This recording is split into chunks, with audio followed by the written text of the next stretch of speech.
Let's talk about adverse food reactions. It's important that we know that there are different types of adverse reactions to food, and you'll be learning which ones of those you might have and which foods are causing irritations to you. You want to learn how good food means good feeling, and that food that is causing an adverse response into your body, you want to know what that means as well. So let's take a look. There are three types of food adverse reactions. The first one, and the one we most are likely to know about, is a real food allergy. The second type is a food intolerance, and the third type is a food sensitivity.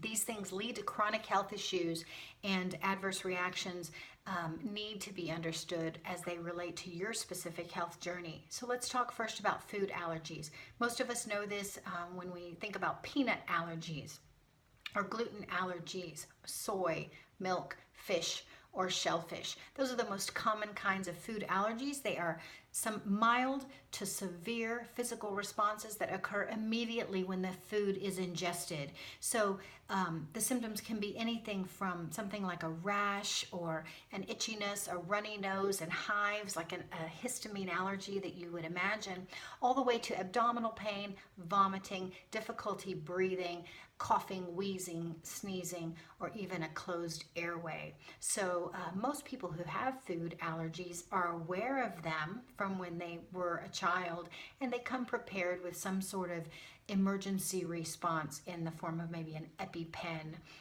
something.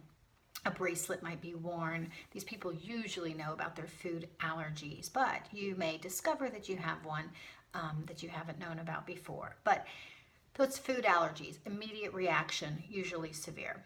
Food intolerances are the second group. Now, these are not a reaction, an immune response as much as they are a response to when your body doesn't make enough of the enzyme that's needed to break down the food into smaller components that make it easily digestible. The most common intolerance that people might be familiar with would be a lactose intolerance, so that the ingestion of cow's milk or dairy products could cause diarrhea or a GI upset from not having enough lactase, which is the enzyme that breaks down lactose. So food intolerances also occur in response to alcohol, histamines, and I mentioned lactose intolerance, and they can cause flushing or cold and flu symptoms, inflammation, generalized discomfort, and even those GI symptoms. Just to repeat again, common causes of food intolerances are dairy products, sulfites, histamines, lectins, preservatives, artificial colors and fillers, and certain flavorings, chocolate, citrus fruits, and acidic foods. That's a mouthful. The third category of adverse food reactions comes when we're sensitive to food. Now, these are more difficult to target because they can come on hours or even days after ingestion of a food for which you have a sensitivity. So they're usually caused by imbalances in the gastrointestinal system that affect your ability to properly digest food. And we've talked about this before. This is most commonly occurs in situations where you actually have a permeability in your intestine. It's called intestinal permeability syndrome or a leaky gut syndrome. In this case, food is eaten and it actually can escape from your gut before it's digested. So food and bacteria and toxins are allowed to leave your system through these leaks in the walls of your intestine and cause sensitivities and all kinds of symptoms. The kinds of symptoms that come from food sensitivities affect every aspect of your body, from your nervous system to your skin, to your mood, to hormones, to inflammatory responses. Let me go through some of these symptoms for you now and talk about, really just the broad list of symptoms that come from food sensitivities that we wouldn't necessarily relate to food.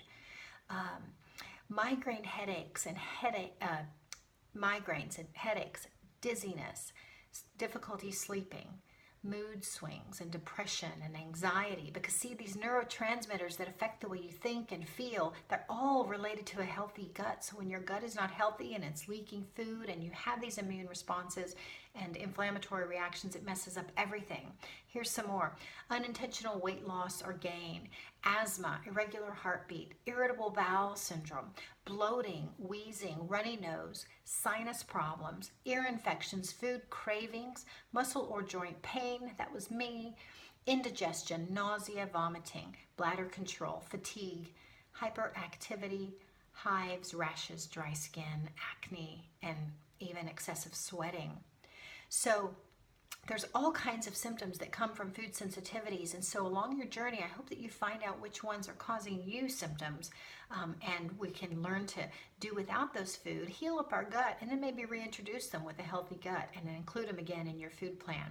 The common sources of food sensitivities are cow's milk and dairy products, eggs, gluten that can come from wheat, rye, spelt, or barley, soy, shellfish, and tree nuts.